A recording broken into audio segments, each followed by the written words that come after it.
Hey guys, my name is Marta, welcome to my channel, and today I'm going to be talking about Horse by Geraldine Brooks. This was a 2022 release by one previous Pulitzer winner, and it's a book that is all about a horse.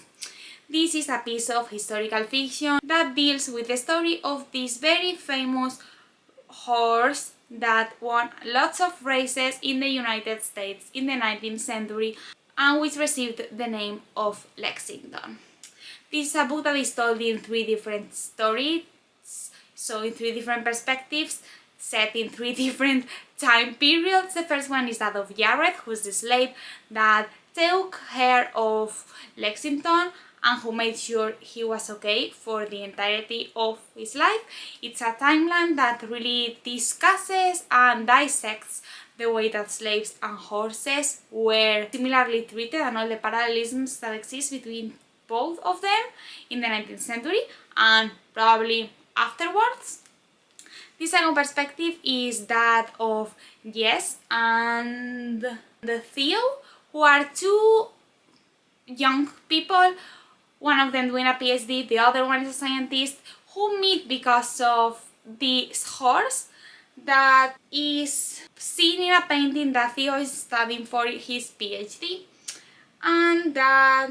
yes, the scientist will help him find out more about.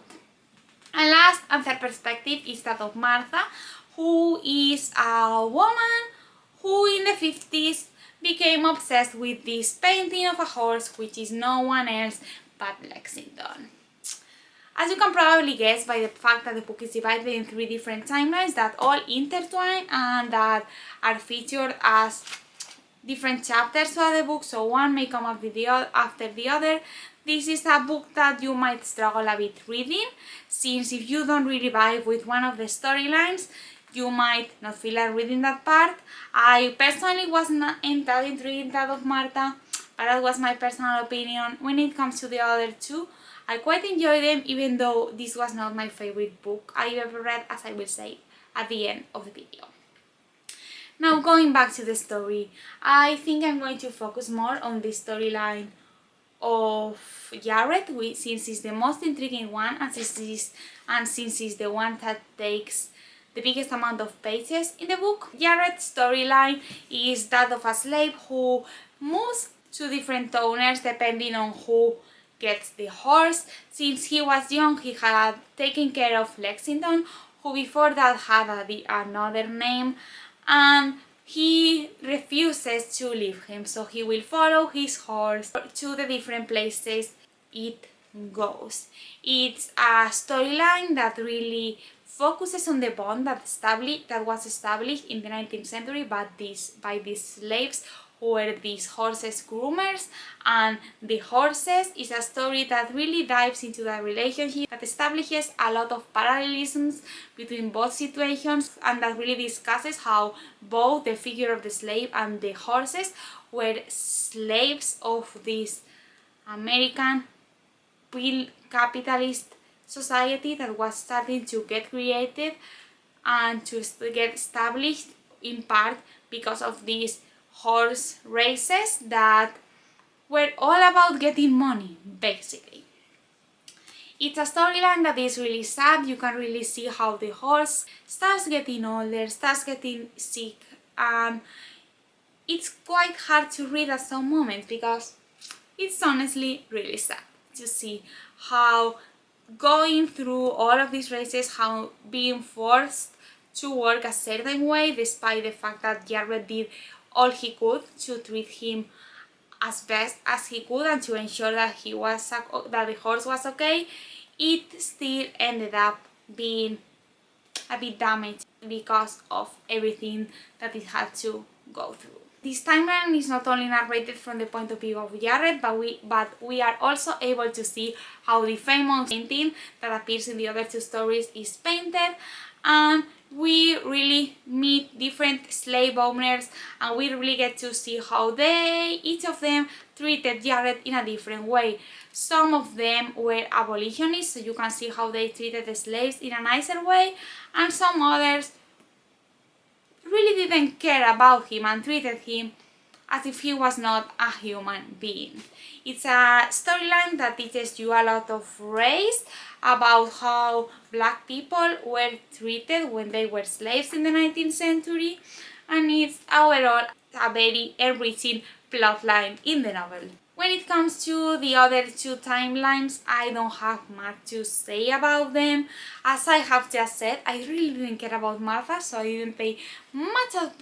much attention to those pages, I must admit that. And when it comes to that of Jess and Theo, it was quite an entertaining plotline. I almost saw it as if it was a TV episode of something like CSI, since you can really see how they kept naming all those bones and doing all these scientific explorations of the horse's bones. However, this storyline got a bit more serious towards the end, and you can really see how this racism that permeated the 19th century storyline and that you can see in Jared's storyline is still very much alive in present days, since you can notice the different prejudices and the different things Theo goes through because of him being a Nigerian American. And without getting into any spoilers, he is going to suffer quite a lot because of this race in his plotline. Now moving on from the themes, when it comes to the book's writing style, I quite enjoy Geraldine Brooks' narration. She is a really good storyteller, and you can tell that he has written a lot before writing this novel. He managed to make this historical fiction story not feel very heavy when it comes to historical facts being spilled at you, and the overall reading experience was quite nice, even though I must admit that sometimes I felt like the story dragged a little bit, and at a few moments in the novel I thought about DNFing it, because I think that despite of its intriguing themes and all that I learned while reading this, the book was not the perfect book for me, probably because I don't really like historical fiction. Another thing that I really didn't vibe with when it comes to the book is that most of the chapters, despite those that narrate Jared's storyline, are quite short, and sometimes you got a chapter from Theo's perspective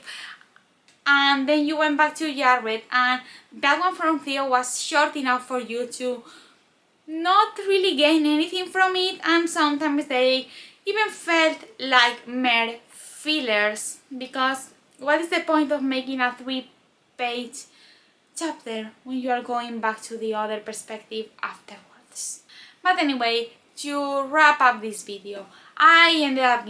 giving Horse 3 stars. This is a book that I would recommend for everyone who likes horses and who is interested in learning a bit about the story behind horse riding, horse races and slavery, and of course to someone willing to explore the history of race in the United States, since this book does not only deal with slavery and the situation of slaves in the 19th century, but also with how racism is still relevant and prevalent in the American society nowadays. This is also a book that in its 19th century perspective shows the different points of view that many people have towards slavery, as I have already mentioned, and it's also a book that briefly discusses how sometimes slaves were able to free themselves through work, and that is something that Jared's father achieves, and it's something that is discussed quite a bit in the story. So overall 3 stars, quite enjoyed it, would recommend it if it intrigues you, definitely think it's worth a read if you are intrigued by horses and slaves in 19th century America. And yeah, I think that's all. I hope you enjoyed this video. Give it a thumbs up if you enjoyed it. Subscribe to my channel if you want to see more from me. Comment down below if you read this book and what were your thoughts on it. I hope you guys gone amazing, and I will see you in my next video. Bye!